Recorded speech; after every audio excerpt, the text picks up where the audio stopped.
Have you ever gotten to the point in your creative life where you know you need to generate some ideas? Lyrics for your next song, the beginnings of your next story. You feel the burn of a blank page. You know you've got some brainstorming you need to do, so you plan for it, you clear the calendar, take no meetings. Maybe you go somewhere where you can actually hear yourself think. Airplane mode on, away message on.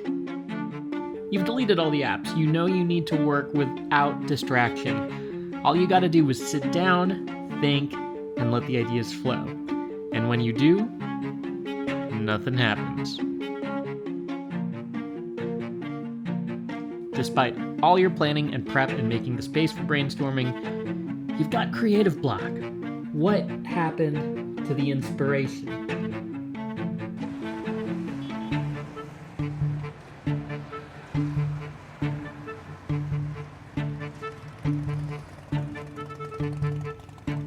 You know it wasn't always like this. There was a time when your ideas flowed. You had these surprising experiences, these big discoveries in life that you just couldn't wait to write about. You had thoughts in your head that could only be expressed through art, and the challenge was actually having enough space to put it all down on paper. It seemed like the ideas were flowing, but life was maybe moving a bit too fast to capture it all. The best you could do was maybe keep a journal handy, somewhere you could store these ideas until you had the proper space to hash them out. The thing you would love is space. Space to just sit and write, sit and elaborate on these sparks of inspiration, sit and create. Too bad time is hard to come by. You consider quitting a day job, moving somewhere new, anything to have the space to work on it. And that's the cruel irony. Sometimes when you finally have the space to work on your ideas, they vanish. It would be so much easier if that weren't the way things were, huh? But maybe we need to shift the way we think about creativity.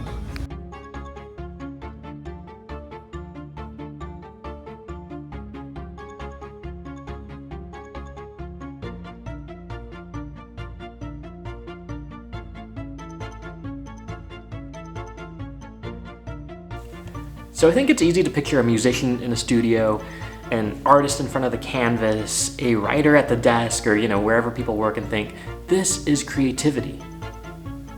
And yeah, that's creativity, but also, so is the artist out on a date, or the writer dropping his kids off to school, the musician going to therapy.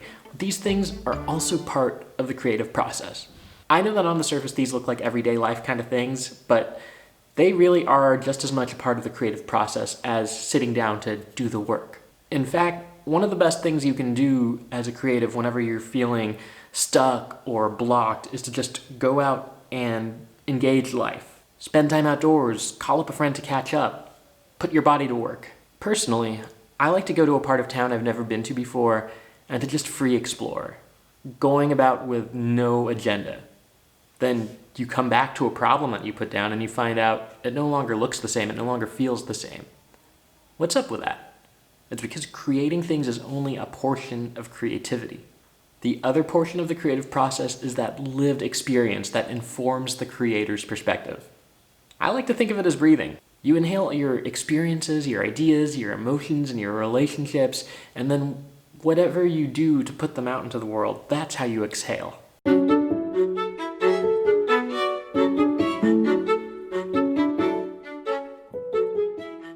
I don't exactly provide one rigid definition of creativity. I feel like that in and of itself would go against the creative spirit, but I think there are a few pillars to a creative life.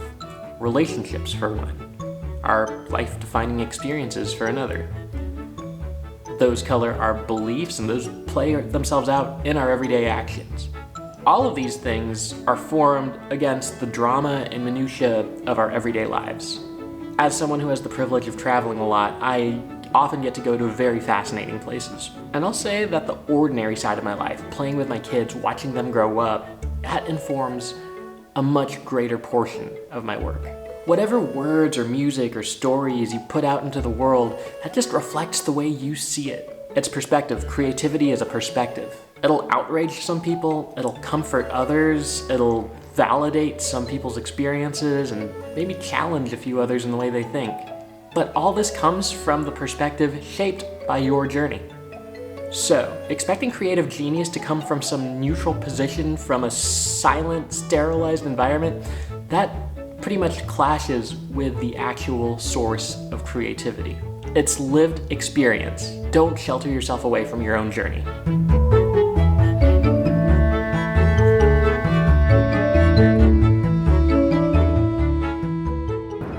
So don't get me wrong, having a disciplined approach to creativity can yield spectacular results. I think if you have this habit or this drive to continually show up and put in the work, regardless of how you're feeling at the moment, you're going to see yourself improve drastically and create things that are uniquely reflective of those moments in your life. But it's a little bit like cultivating plants and caring for them. It's helpful to show up regularly and water them, but you can't also expect it to be a mechanical process. There's a seasonality to it. The discipline, the work, the craft, this is just one small part of the creative endeavor. The other part, it's going out and living your life, as simple as that sounds. Getting curious, asking questions, actually taking the time to explore your surroundings. I think it's tempting to think that that sounds too simple or too easy, but honestly, taking the time to do this is way more challenging than you'd think. Sometimes it's easy to just stay on the treadmill of getting things done and checking things off your list, and yes, that's busy work, but at least it's not mysterious or unknown. Starting up conversations with strangers and seeing new places, or slowing down to check in with your own feelings, that takes you more out of your way. That habit, that discipline, is what allows you to actually take in what the world has to offer, what you might be surprised by when you pay attention to your own life. Talk to your oldest relative. Listen to a song that used to conjure up strong feelings that you haven't heard in years. Go through the junk drawer and just reminisce over whatever the junk brings out. These things can be more helpful for your creativity than spending hours staring at a blinking screen. Going out and taking the time to live your life is a boldly creative act.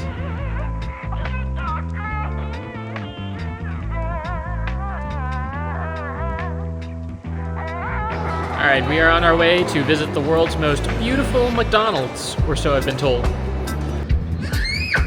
All right, so McDonald's is one of those companies that I have a very passive boycott against, where, I don't love their business practices, but also I am not really in the mood for their food ever, so it's not really like a boycott that takes any effort. But today I think I'm going to declare a very temporary exception because this is the most beautiful of their locations in the world. That's pretty cool. McDonald's Imperial. At least according to the internet. Usually I go out of my way to not eat at McDonald's.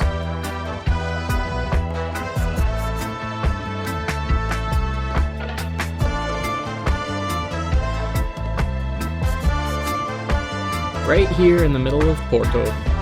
Okay, so far this matches what I've seen of this place online. You got the hanging chandeliers, you got the stained glass windows. This place is pretty crowded. And now let's order some food. Okay, so ordering is done on these touchscreen menus here. I got a lot of options, and hey, you can get a beer. Things you don't see at every McDonald's. Royale with cheese. Alright, order placed. One of the numbers on the screen, we pick it up. You like how I just threw in this random bit about eating at a beautiful McDonald's during a video about creativity and how that requires you to live your life? Consider this a live action demo of living life. Went with Happy Meals for the kids. They got Pokemon cards. I went with a beer and a Royale with cheese. You know what, it's been like over a decade since I last ate at the McDonald's, and this doesn't taste too far off from how I remember it. If I'm gonna eat McDonald's like once a decade, this was not a bad way to do it.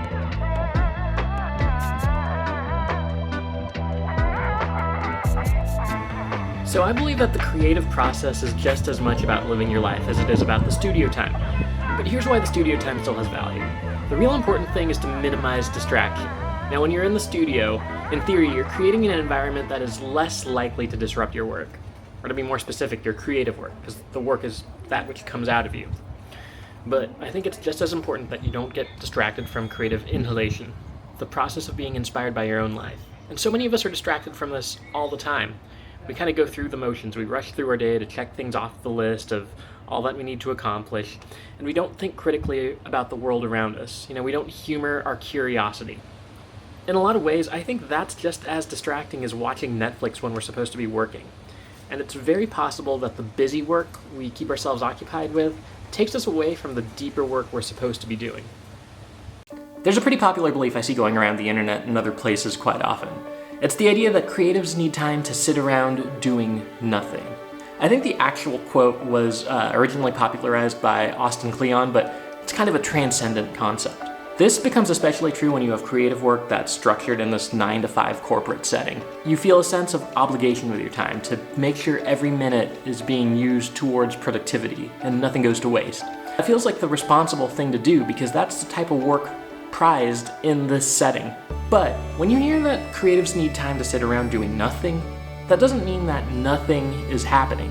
And this also doesn't always need to be interpreted so literally. Creative work is fueled by wonder and curiosity, and also some things like heartbreak and devastation, but you need time and space to feed those flames, to do a part of your day more mindfully than you would if you were in a hurry, to follow rabbit trails of unanswered questions as you go about your day. And we don't get to do those things when our days are overplanned or overscheduled. As I've done my work for longer, I've started trying to make more space, more time for those things, even scheduling some days to just mostly be open for inspiration.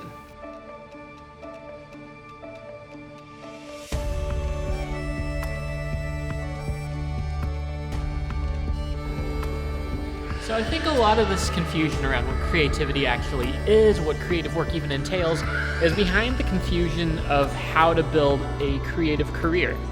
I think that we really romanticize the idea of quitting your day job and going off and doing creative work full time, and that moment of leaving to make it a full-time endeavor is so idealized.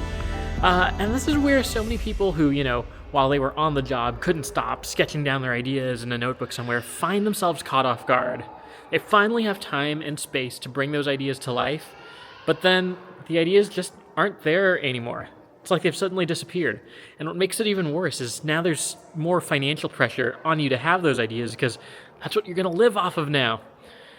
My take is that you should only take that leap when it's clear to you that the confines of your day job are the thing holding you back.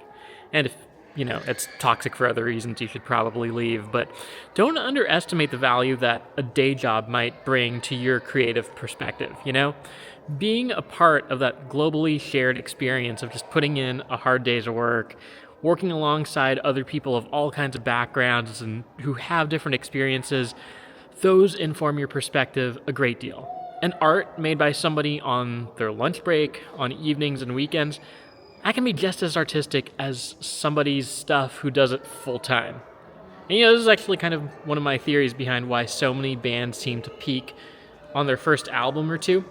It's because during that time, they're writing about, their experiences of trying to make it, their side hustles to get them by, and then when they do make it and their life is suddenly just shows and tours nonstop, it's a lot less material to work with, a lot less experience that others can relate to. The key to creativity is to go out and live your life. It starts long before you pick up a pen or you open your laptop.